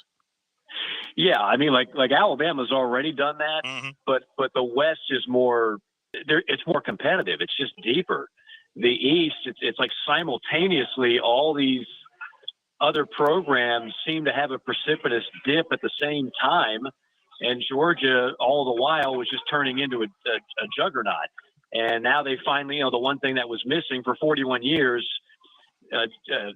fans against Georgia, other SEC fans have been able to say, still clinging on to 1980, aren't you? Pretty sad. Well, they're not clinging on to anything now. They got the rings. They say 2021. They're not living in Herschel Walker, Buck Bellew times anymore. And so now, I mean, I don't want to say it's pressure free, but shoot, Kirby can walk on water for a while. And Georgia's going to continue to have top 5 recruiting classes, much like Alabama. Again, I just don't know when we're going to see other programs in the East be a true threat. Florida had the 1 year. They knocked them off. They got to Atlanta. That was a team with an NFL quarterback and a generational tight end in Pitts. A year later, they fired their coach. Yeah. So I don't know if there's really any program that's threatening Georgia right now for the long haul. All right, Mike, we'll let you go. I'll leave you with the fact that Notre Dame scored 5 in the 7th and leads PFW, Purdue Fort Wayne, now 10-1 in the top of the 8th. Take that with you. If I've said it once, I've said it 1,000 times. Purdue, what's the end of that? Purdue what? Fort Wayne. Purdue Fort Wayne's long relief is struggling. They have to do a better job in recruiting of bolstering their long relief. And until they do, they're losing me as a fan. And they've only got 2 hits. Yeah, that's unacceptable. I'm going to make a few phone calls as soon as we're done and get on that coaching staff, because I have a lot of stock in Purdue Fort Wayne baseball. Can't wait for the day when I hear the new play-by-play announcer for the Purdue Fort Wayne Rockets, Mike Morgan. Yes, sir. Hey, I'll do it with a smile. All right, my man. You take care. Talk to you next week. All right, take care. See you, buddy. All right, Mike Morgan on the move, cracking on me there. Hey, Notre Dame's an ACC team. I think people need to know what Notre Dame's doing. I have my standards. I will not lower them for anybody. We got to hit a break and come back with recruiting. And as we go to break, Gamecocks and Winthrop 2-2. Aiden Hunter now pitching for the Gamecocks, 2-8-0 for Winthrop, 2-4-0 for South Carolina. Clemson with a 4-1 lead on East Tennessee State. They're in the top of the fifth. Tigers started with talent, went 2 1/3. Grice pitched 1 2/3. How about that? Couple of strikeouts. And Edmondson is pitching now. Tigers have given up just 3 hits to this point, and they've only got 4, but they've got a couple of long balls. Back in a moment. Founders Federal Credit Union knows your life is busy and your money is important. We are proud to offer local personalized services and convenient online services like Founders Online and the Founders app. You'll love being with us as much as we love serving you. Visit relaxjoinfounders.com or one of our 37 convenient locations to see if you qualify for membership with Founders. Relax, win with Founders. Terms and conditions apply. Founders Federal Credit Union is federally insured by NCUA. Sports fans, are you in it to win it? Join South Carolina's fight against COVID-19 by getting your vaccine today. Vaccines are safe and will help stabilize school operations by bringing us back together safely. The CDC recommends everyone 5 years and older get vaccinated. Visit scdhec.gov/VaxLocator or call 866-365-8110 to find a vaccination station near you. Hey, this is Major Billy Downer with DNR, and coming up tonight at 7:30, another edition of SC Wild on the Sports Talk Radio Network. Parents ask, what's the best way to save for college? I'm State Treasurer Curtis Loftus, and my answer is always open a Future Scholar 529 college savings account. It's easy. You can get started online with any amount. It's flexible to adapt to your child's college dreams. And you can deduct 100% of your contributions from the South Carolina state tax return. So what are you waiting for? Go to futurescholar.com and see why it's the smart, easy way to save for college. futurescholar.com. Stay tuned. More Sports Talk is coming up on the Sports Talk Media Network. The lady in black doesn't age. She just gets tougher. And NASCAR Throwback Weekend is when she likes to remind everyone just how they got here. Loud cars and louder colors, business up front and parties in the back. Over 70 years of history held together with one famous black stripe. Too tough to tame? I guess you'll have to find out. Darlington Throwback Weekend, May 6th through the 8th. Get your tickets at darlingtonraceway.com. We're with Major Billy Downer of DNR. Major, it's always a good time for folks to remember to get those licenses renewed. Doesn't matter what time of the year, it's always a season in, whether it's fishing or hunting. Make sure to check your licenses, make sure they're up to date. If you need a hunting or fishing license, you may go to www.dnr.sc.gov to purchase your license online or to any local licensed vendor in your local area. And don't forget to join us for SC Wild from DNR with Major Billy Downer on Sports Talk on the Sports Talk Media Network. Life, it has its ups and downs. Sometimes it's little things like hitting every red light or dropping your cell phone. Maybe it's the bills, rent, or pressure at work. But when it comes to the South Carolina Education Lottery, you should never feel like playing will solve everything. The lottery is a game. It's played for fun. So set a dollar amount. Expect not to win and make sure responsibilities, family, friends, and work come first. Visit playresponsiblysc.com.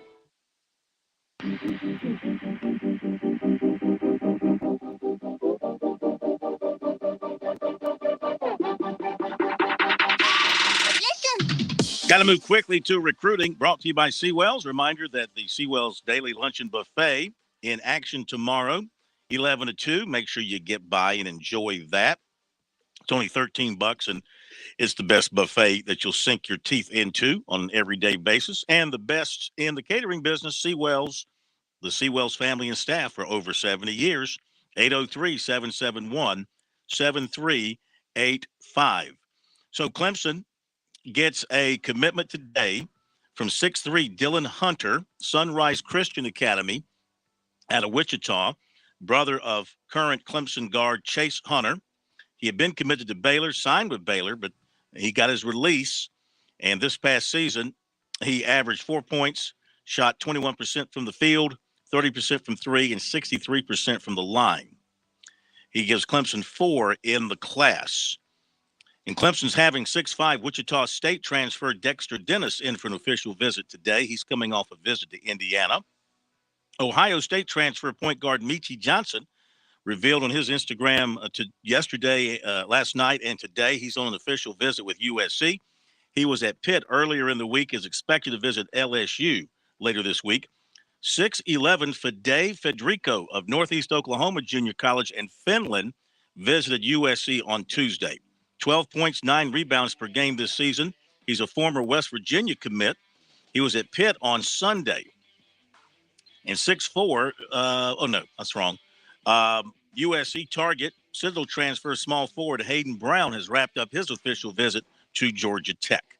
Hit the break, come back with SC Wild. Citizens Federal Credit Union on 107 The Point. And here's tonight's forecast. Mostly clear and not as cold overnight with a low of 47. Tomorrow, warmer still. More sunshine than clouds and a high climbing up to 77. Friday, even nicer. Sunny and 83 the high. The weekend looks wonderful with sunshine-filled skies at a high in the mid-80s. I'm Brian Leonard with your On Point local weather. Hi, honey. Were you able to drop by Tree Pharmacy today to pick up Mom's medications? Yes, she sure is on a lot of meds. I know. That's why I go over so often, to help make sure she's taking them correctly. Well, I have great news. The pharmacist at True Pharmacy said he can pre-pack her medications into individual doses. Wow. Knowing she's taking the right meds at the right time will give me great peace of mind. But how much does it cost? That's the even better part. It's free. Just another great service they offer at True Pharmacy. True Pharmacy, 2 locations, Charleston Highway in West Columbia and Divine Street downtown. Balance of Nature's fruits and vegetables in a capsule, changing the world one life at a time. The thing about me taking it is I am super healthy to begin with. I don't have any medical problems whatsoever. But I can tell you what I did notice was my hair, my skin, and my nails. They're even better. That is definitely noticeable. But I think the main thing I could say for it, and the reason I keep taking it, is because it keeps me healthy. I mean, I'm sold on it and I'll always take it because it just keeps me in a healthy state. Get a wide variety of all your daily recommended servings of whole fruits and vegetables without having to leave your home. Right now, Balance of Nature is offering free shipping and 35% off on any new preferred order.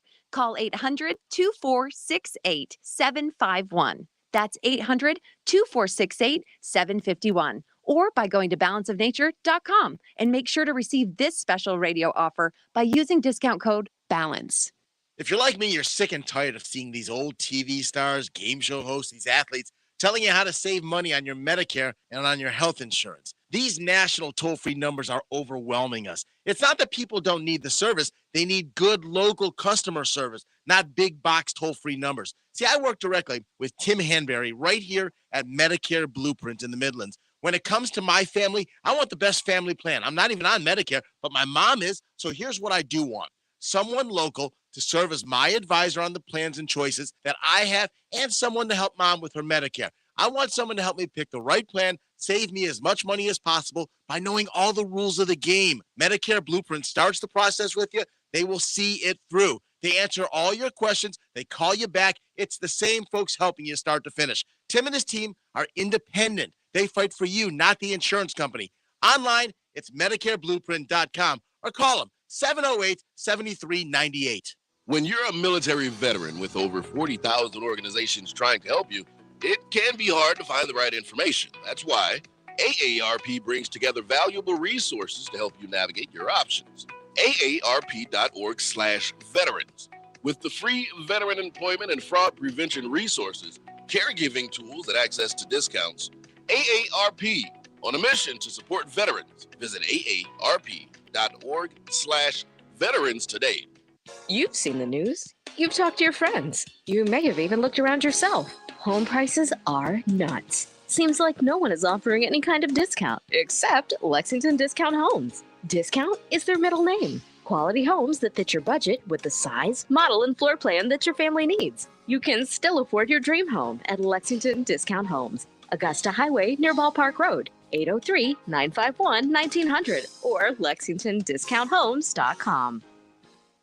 You know what? I get asked every now and then, Kev, when you say my guy, do you really have a my guy at Palmetto Exterminators? Well, I really do. Ron Byers is my guy. Do you realize I've been a customer of Palmetto Exterminators for 20 years this summer? That's over the course of 3 homes, longer than my kids have been around. I'm loyal to Palmetto Exterminators for several reasons. First, they do a phenomenal job with pest control for a very fair price. It's just not a concern around my home. They take care of everything from regular visits to termite inspection, mosquito care. This is a company that's been around for more than 60 years serving the Midlands. When they come around, they're clean, they're courteous, and they're on time. Look, it's not just me. When it comes to things like those pesky mosquitoes, Palmetto Exterminators voted best of Columbia in Columbia Metropolitan for their mosquito control. I could have told you that before anyone even voted. What else can you possibly need from your pest control company? If you're looking for someone to help you, look no further than my guy, Ron Byers, Palmetto Exterminators. Online, it's palmettoexterminators.net or call them 254-5833, 254-5833.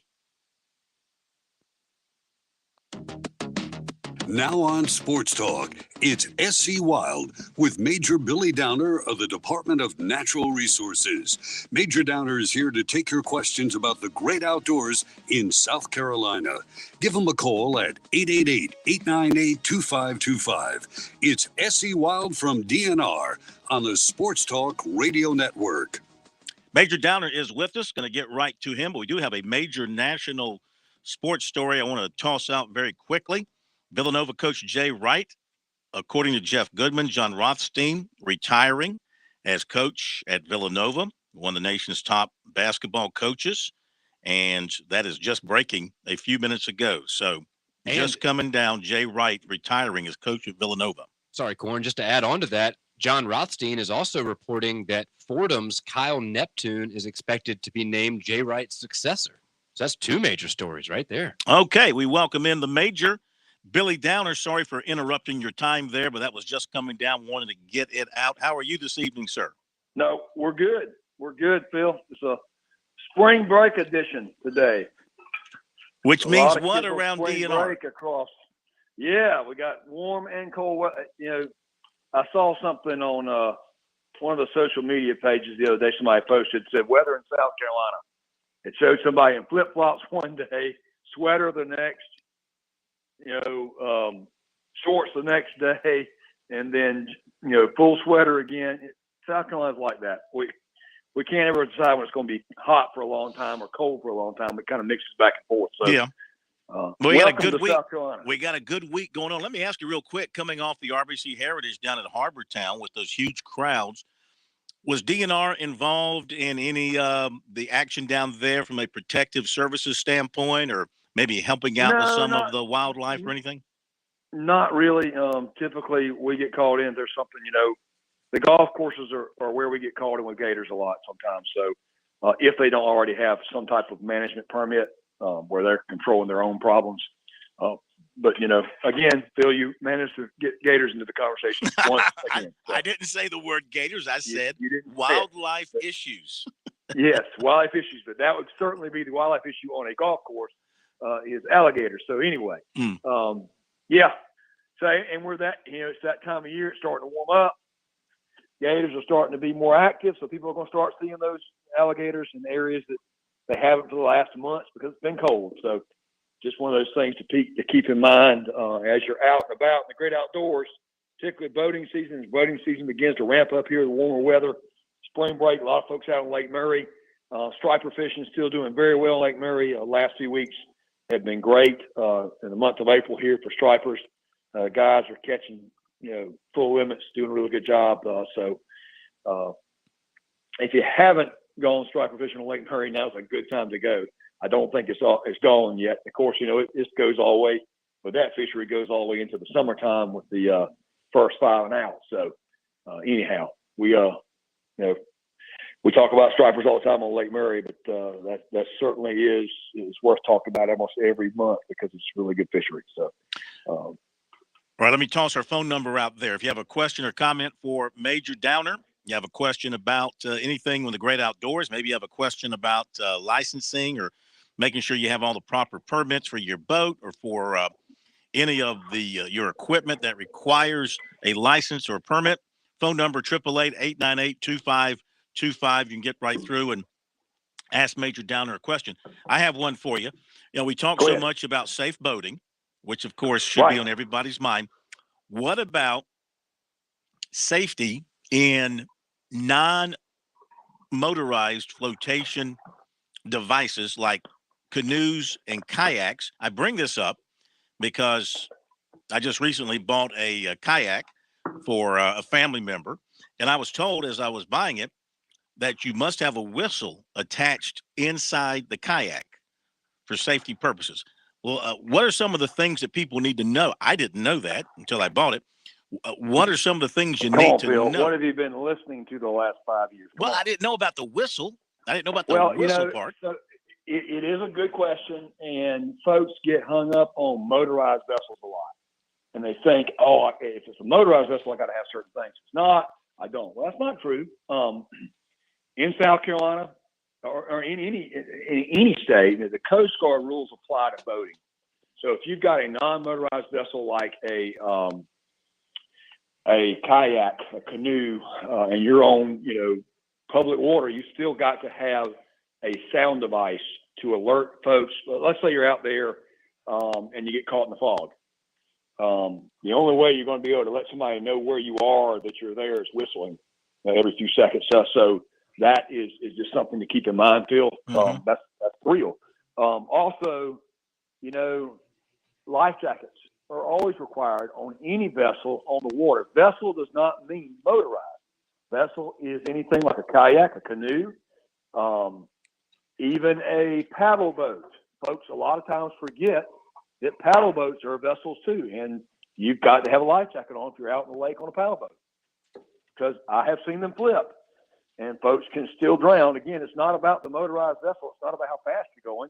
It's about falling in the water and literally, gasping at the wrong time. And, folks unfortunately take a gallon of water down and they drown. Mm-hmm. They can drown falling out of a pontoon boat. They can drown falling out of a bass boat, and they can drown falling out of a paddle boat, or kayak. So life jackets are required. And again, in those boats, wearable style life jackets are required. You can have a type 2 or type 1, 2, or 3, and you can have a flotation device, a inflatable device, type 3, but it has to be worn. So if you don't wear it, you got to make sure, if you've got one of these self-inflators, you got to make sure it's a type that especially doesn't have to be worn. So that's kind of sticky there. A lot of people like to go on. I've seen people a lot of times, paddle boards became a big deal in the last few years. Folks like to get on paddle boards like a big surfboard and paddle around in the waterways, and they don't want to wear a life jacket. Mm-hmm. Well, again, it's about you falling in and drowning, and people go, well, I'm not going to drown. Well, that's the guy that drowns every time. The one that says, I'm not going to drown. So, but people like to take the life jackets and strap them to the back of on the back side of the paddleboard. And that does meet the requirement. You've got it on board. You're not wearing it, but you got it on board. I got it. But it has to be there for you to get on. Now, what doesn't help is when you fall in. When you fall in and you don't have your life jacket on, well, you don't have your life jacket on. It's just like in a boat, any other type of boat. If it's not on, it's not on. So those are just things that people need to keep in mind. I hate to say user beware, but it's just common sense. You ought to be wearing a life jacket. If you're out there in deep water, you can't stand up in, make sure you're wearing a life jacket. If you fall in at the wrong time, and here's the thing that people don't think about. Unseen hazards. Something submerged. You're out there paddleboarding, or you're canoeing around, and you fall in and hit your head on a stump under the water, or you hit your head on anything that could be out there, and you're unconscious. If you ain't got a life jacket on, guess what? You're drowning. And that's just a sad fact. But again, I say this so many times, it's so unavoidable. Just wear your life jacket. It's too easy. Yeah. But so again, non-motorized device, no matter what kind of boat it is, you've got to have a life jacket for everybody on board that boat. If you're the only one on, you got to have a life jacket for yourself there. And a whistle or sound device. That's required on any boat. So that's just something to keep in mind, Phil. For anybody buying canoes, paddle boards, kayaks, and even paddle boats. All right. Let's get to the phones for you, Major.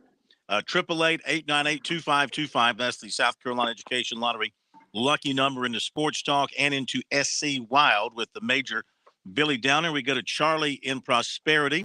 Charlie, welcome in. You're on the air with Major Downer. Go right ahead. Hello, Major Downer. Hello, Phil. Can y'all hear me okay? Yes, sir. Hey, Charlie. How you doing tonight? All right, good. You're going to laugh, but it's a serious issue.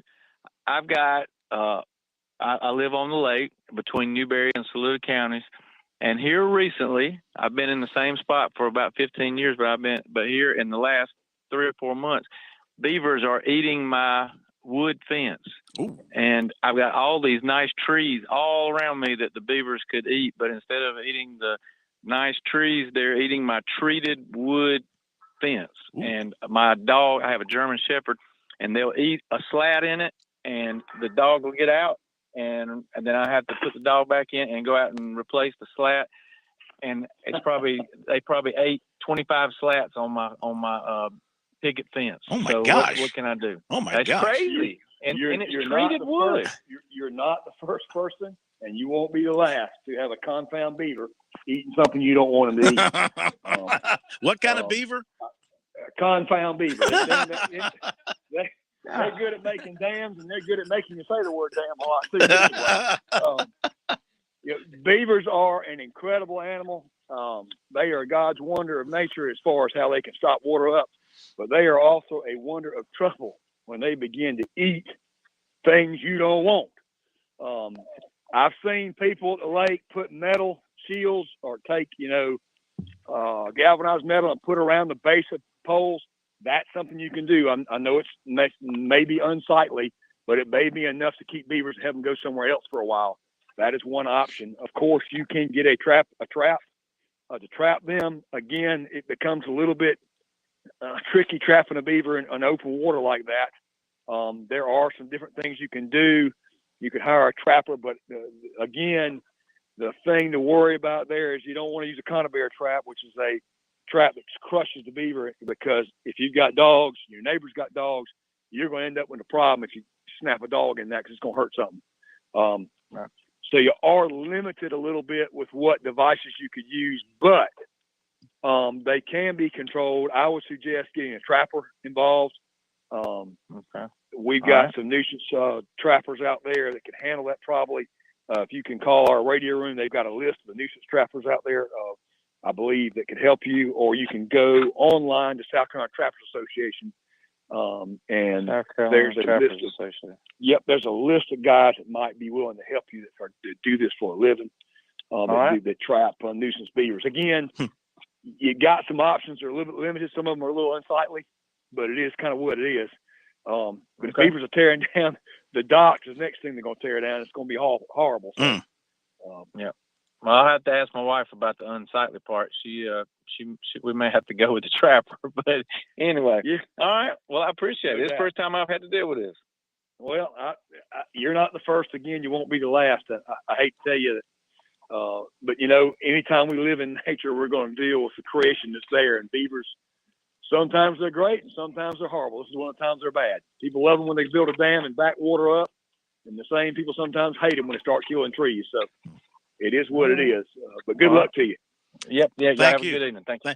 There's nothing. Thank you. So, there's nothing you can put out there to kind of scare them away. Maybe a scent, or maybe some kind of a fake bird or something. There's no scent. There's no scent. I mean, you could go out there and put a fence up, but now you got a fence on the lake, and nobody wants to do that. I've seen people, like I said, put metal shrouds around stuff to keep them off of it, but that becomes a little unsightly. People don't like that. If they're up there eating slats in his wooden fence, I mean, that's not going to work. they're just going. They decide to eat something and they're pulling on it. How quickly do they eat their way through a board? Fast. Yeah. Like in one night they'll eat through it. I mean, they can fall a tree in a night. So yeah. Not a real big tree. It take them a while. Now, there's some trees that it takes years. They just sharpen the teeth on basically, but because their teeth are always little unheard of fact with beavers, their teeth are always growing, and if they don't chew something, those teeth will grow through the roof of the mouth, keep growing. Yeah, so they literally have to basically hone their teeth. They have to eat all the time to keep those teeth worn down, otherwise they'll continue to grow. I did not know that. I've seen a beaver. Yeah, I've seen a beaver that had that before. Let me throw the number out there again. 888-898-2525. That's the number. Now, Major Billy Downer here taking questions about any of your problems. That was a very unique one. Maybe you have something as well. Question. Yeah, that's a great question. Had that question in a while. It was a good one. That's a great question. Let's go to let's see. Where are we going? Oh, we're going to go to here we go.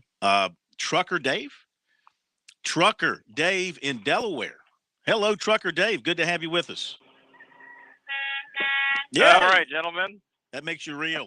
That makes you real. Yeah, I am real. I got you on WKDK.com, so I'm enjoying the show, boys. Fantastic. Well, thank you. I'm learning more about beavers than I thought I'd learn tonight. Same for everybody. Yeah, amen, brother. And of course, PFD, personal flotation device. That's a must-have item if you're going to be playing on the water. No doubt about it. That's the number one thing. Go ahead. You bet. My question, since you're so familiar with Lake Murray, can you get out there in a boat or something and do a little magnet fishing and maybe pick up a World War II bomber or anything? Yeah. The bombers, I think, have all been found on Lake Murray. Yeah, they found the one way back when they knew it had gone down. But how many years ago was that, Phil? Many. 20 years ago? More? Many, yeah. Yeah, maybe 30. Yeah, but as far as that does bring up some interesting questions for recreational diving on Lake Murray and trying to find things like that. You got to talk to your service authority, public service authority that's in charge of the lake, because they regulate that, and that it's their lake to regulate. So it's one of those things you got to be careful with. A lot of folks want to go and treasure hunt and things. You just got to check with your local service authority to make sure that you are within their regulations on that lake. So that's a question that you would have to ask them. I do not know if you can do that. Am I hearing a rooster in the background or something? Heads up, gentlemen. You did. Yeah, you did. I'd hate to get down there to visit my brother who lives in that area and say, hey, let's go out with a big magnet and let's see what we can find and find ourselves in a lot of trouble like that beaver's going to find himself in. Absolutely. Phil, that's a shout out to the Gamecocks here in the country. Come on. I hear that. All right, gentlemen, carry on. And what do you haul, Dave? What are you hauling? Oh, well, right now I got me a load of them ramen noodles, taking it up to New Jersey. From where'd you pick it up? Kids love that stuff. Where'd you pick it up? Every college student's favorite. That's noodle. right. It seems like it. It's a poor man's buffet, I guess. Well, but they make them down there in Richmond, Virginia. Well, you travel safely, and call us again. We appreciate it. Well, I'll tune in whenever I can, and like I said, keep up the good work, and may the good fishing be yours. You got it, sir. Thank you very much. Trucker Dave in Delaware. May the good fishing be yours, Major. You going fishing this weekend? Phil, we had a big night tonight. Trucker Dave. We got him calling off the road tonight. I like that. Pretty good shout out, Trucker Dave, for calling in. And we learned all about beavers, and their teeth continue to grow nonstop. I did not know that. Yeah, that's right. That might be my new animal. The beaver might replace the alligator on this show as the wildlife of choice. Of course, the wildlife question of choice. Got it. Yeah. But not to hang on beavers, but since we've talked so much about them, I might as well finish out tonight with them. But beavers are one of our fur bearers. They're able to be trapped on private land year round with what's called a depredation permit. So folks that have trouble with beavers on private land, not on a public lake, it's a little bit different. That's why you have to go to a nuisance trapper to take care of that. But a fur bear, they are fur bears, and they can be trapped during trapping season, which is December, January, February. But outside of that, depredation permits for folks who have problems with beavers that are backing up ponds. The most common problem beavers cause is they stop up spillways in private ponds, and that's a troublesome, especially when we have a big flood or a lot of rain. The spillway doesn't drain because the beavers got it dammed up, and they will actually dam it from the bottom up, which is pretty incredible. They will dive down and pack mud at the base of one of those pipes. A lot of pipes have a half pipe that goes down, and the water comes from the bottom up as designed. It's supposed to pull water from the middle of the pond, depth-wise. But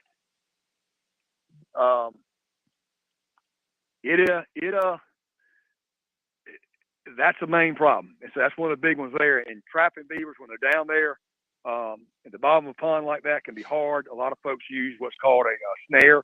So you can use a snare on a water set. Snares are particularly dangerous sometimes because you can catch non-target species and snares, basically get around the neck. And folks get upset about that. Sometimes that is one of the most effective ways to catch a beaver. A lot of times using a snare on a slide, where the slides, the beavers use a slide to get in and out of the areas they frequent. And you put those snares on slides or in little pathways. And they're pretty easy to catch because you put sticks and things in the way to make them go through one zone. To kind of make them go through where you want, put that snare there, and that's how a lot of folks use them to catch things. The Cona bear trap is that big. It's a square-looking device. It kind of X's out, and it's got a spring load on it, and it will snap down and actually dispatches the beaver very quickly and humanely.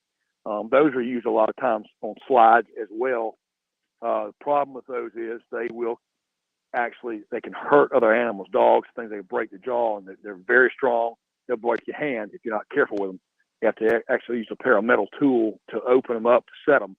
It's always a little unnerving when I've ever had to set the Cona bear traps. But those are favorites for beavers. But again, beavers cause problems in the timber industry by flooding areas and killing trees, which costs money. It'd be just like going out there and bush hogging somebody's cornfield, basically. If you start flooding trees and they start dying, you're losing money. So beaver control is a must there. So again, the depredation permit is the way to do that. If you have beaver problems on your property and you're looking for a depredation permit, again, you call our 1-800-922-5431. That's the Operation Game Thief, 1-800-922-5431. Ask to speak to a local officer in the county where you reside or where the problem is, and they'll get in touch with you and talk to you about the options that we could, provide as far as a permit to allow you to control beavers on your property. So that's always available out there outside of trapping season. Something that happens to everybody. Again, I wrote many a depredation permit for beavers back when I was in the field. So yeah, and they still continue to be a problem today. And that old man in the coffee shop, kid, Phil, you'll love this story. Yeah. Old guy in the coffee shop swore to me that the government dropped them out of parachutes. He said beavers were never here till they dropped them in here. Okay, but anyway. What is we got about 90 seconds for you. What is your last word of advice for folks heading out this weekend, either to be on the water or do some fishing or whatever else they can do out in the fields? Absolutely. Going out in the water this weekend, enjoy it, have a great time. Be careful. Remember, always tell somebody where you're going. If you're going to the lake, tell them what landing you're going to put in at. Be specific to that boating plan. Tell them how long you're going to be out there, when you plan to return, so that if you don't come back, they know when to start looking. Because, again, as I always say, people will wait till dark to ask for help, and you may need help before then. So, again, be specific. Tell them where you're putting in at, what landing, and when you plan to return. Major, as always, a pleasure du jour being with you. Have a great couple of weeks, and we'll talk to you later on. Let's see, where are we at here? Oh, we'll talk to you in May, in the month of May, the merry month of May. All right. Thanks, Phil. Have a good night. Thank you so much. All right. Major Billy Downer from DNR, another edition of SC Wild. Quite good. We appreciate the phone calls. We'll take more phone calls for the Major as we move on through the rest of spring and the summer. Questions like we had tonight, those are great questions. I mean, because they concern people who have individual issues with Mother Nature. And that's why the Major is here, to answer those questions. All right. We can finish up with a few quick notes. Winthrop and USC, 2-2, bottom of the 7th. Clemson and East Tennessee State, 4-2. top of the 7th. I should have mentioned in recruiting that South Carolina's Shane Beamer put out a commitment alert last night, and it has not been claimed yet by any individual. So we'll just have to wait and see when this person comes forward. I want to say, I know there are multiple unclaimed Beamer commitment alerts out there. To my memory, I think there might be 3 that are out there, that are hanging out there. I could be off on the number, but I think it's 3 if my memory is right. And so we'll have to wait and see.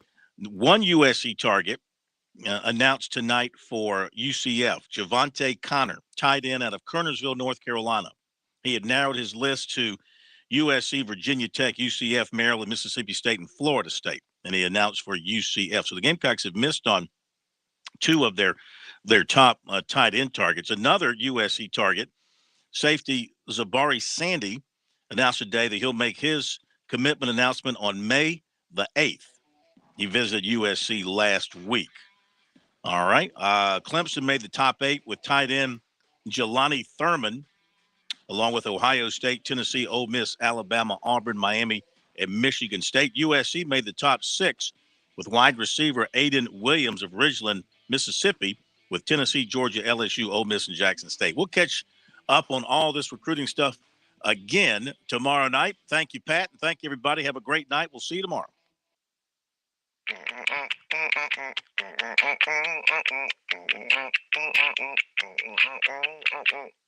Someone will be right with you. The Point. WQXL Columbia, W264DF. Grills, outdoor kitchens, and fireplaces.